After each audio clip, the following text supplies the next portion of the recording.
Hi guys, it's Kelly here and I'm back with another video for W+9. Today we're going to be doing some no line coloring with some of the new stamp sets from the June release.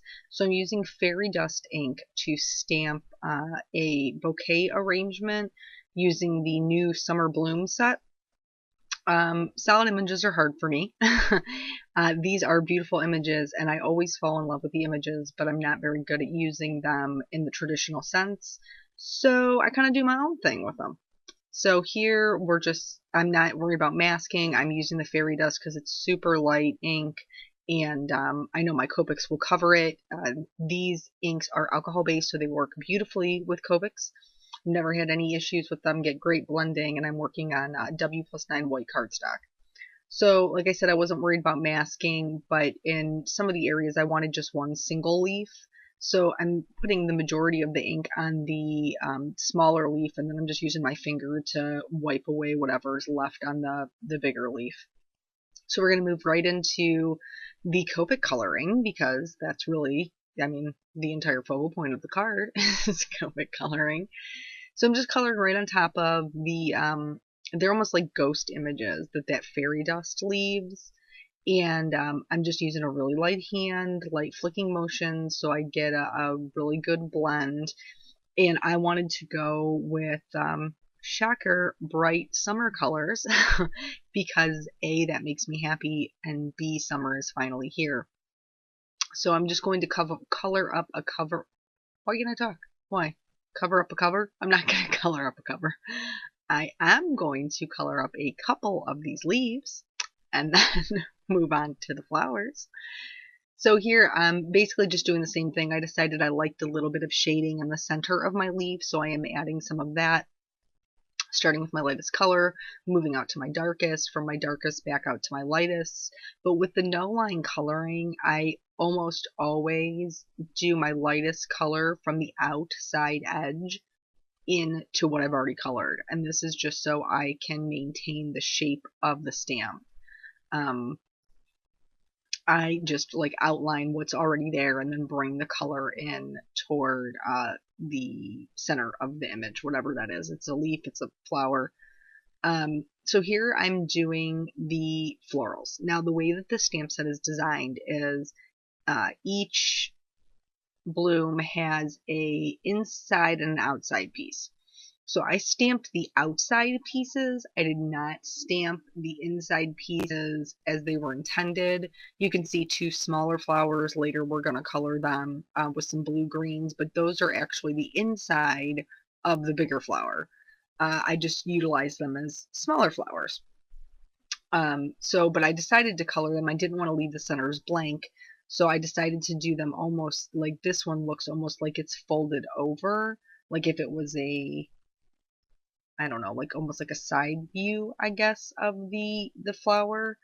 So I'm doing the same thing. I'm starting with my lightest, working out to my darkest, but you'll see I'm leaving a pretty generous highlight on that inside edge. And the reason that is because I want to make sure that I keep that highlight. It's in no line coloring. Highlights and shadows are so very important because if you don't pay attention to those things, if you don't preserve your highlight, then your image is just going to look mush because there's not going to be anything to segregate one part of it from the other part of it. So you have to really concentrate on leaving those highlights. Since I have a tendency to be kind of heavy-handed with my darks, when I no line color, I leave like I said, a pretty generous highlight so that I make sure that at the end of the day, you can tell what this is supposed to be. So I'm doing the same thing that I did before. I'm using my lightest color to just outline those edges to kind of draw those petals back in. You could definitely be more specific with the way that you color. I didn't think that it was necessary for the look I was going for this.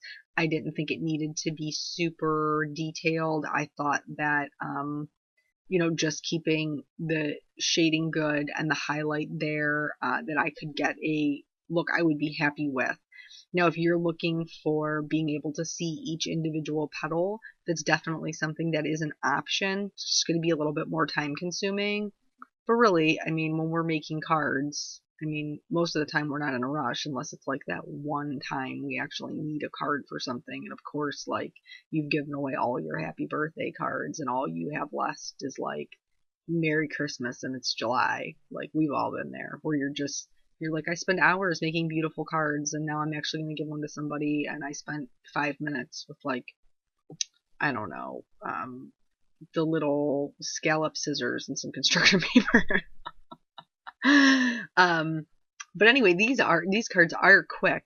It actually only took me in real life about a half an hour to do the whole card. So there, in this particular flower, you can see that I did not preserve that highlight on the left-hand side. I kind of got a little heavy-handed with my darks on the top, and I kind of ate it up a little bit. So I'm going to do what I can with my lightest color to get that back, to kind of bleach it out.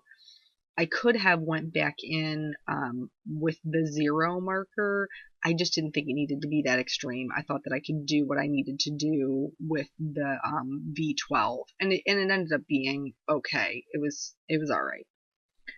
So for my last summer color, we're going to use some blue greens. I don't necessarily know that this is a traditional color for a tulip. They end up looking like tulips at the end, the little blue ones.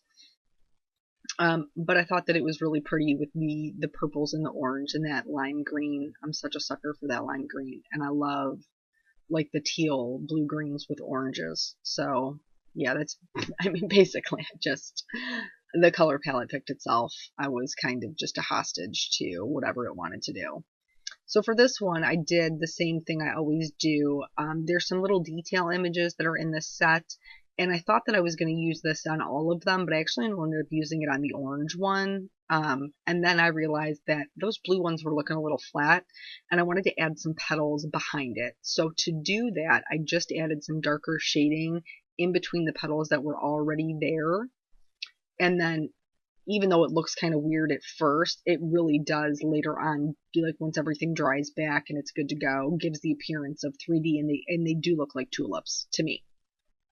So I'm using, I started off with my white gel pen, adding in some details to that orange flower. Then I switched over to my black journaling pen to draw in just some quick lines like stamen, and then I highlighted the tops of those and added just some little white decorative dots on the blue ones. This is some clear wink of Stella because all the should be shimmery, all of them. That makes me happy, and I wanted to do that before I started doing my die cutting. This, I can't, I'm an addict. I'm a shadow to the addict. I'm an addict to this shadow. And with no line coloring, I didn't want to get right up on top of it. I didn't want my image to get muddy. So what I'm doing is I'm putting in a shadow, but I'm leaving a little bit of a white gap, almost as if the flowers were elevated up off of the paper. And the shadow was not directly next to it. Like if it was laying on the paper, it's a little bit elevated.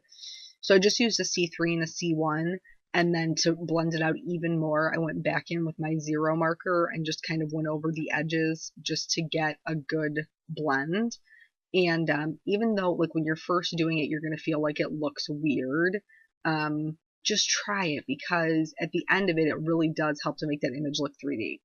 So for my sentiment, I'm using the That Is All set. In the June release, we released die cuts for the larger sentiment, the word sentiments that are in there, which I totally love because they're like beautiful, bold scripts, and I'm a sucker for a mixed sentiment with a little bit of script and a little bit of bold font. So here I'm stamping. Well, here I'm actually getting my die cut caught on my magnet for my mini MISTI, but nonetheless, I am going ahead and put that down in place. I went and die cut it, and then I cut another one that I had stamped in white. I also cut a little bit of craft foam. I had no issue cutting through the craft foam. It's just white craft foam from Simon Says Stamp. I had no issue cutting through it, and that's going to let me pop up that amazing. So I'm stamping the rest of my sentiment using my mini Misty, and then I'm going to go ahead and, you've seen me do this before, outline the letters so they almost look like die cuts, and they're super legible against any kind of coloring you have in the background. And this is just to give everything the same feel. So everything's copacetic. We're all good. I'm going to go ahead and adhere that down to a white card base just with some Tombow Mono multi glue. That's my preferred adhesive. I do use tape runners and stuff, but I really prefer the Tombow Mono multi glue. So I'm going to go ahead and put that down. Once I have that all in position, everything's even, I'm good to go. I'm going to go ahead and adhere the craft foam, and it'll just fit totally perfectly right into that die cut, the hole that's left over. And then I went ahead and adhered the stamped portion right on top of that. I thought I was done, but then it felt like it needed something, so I went ahead and added some clear sequins, and then I was finally happy with it. I don't know, I think it was like there wasn't the glitter factor there, so I couldn't be pleased. So this is the entire card. Thank you so much for joining me. I hope you guys have a wonderful day, and I will catch you on the next video. Bye.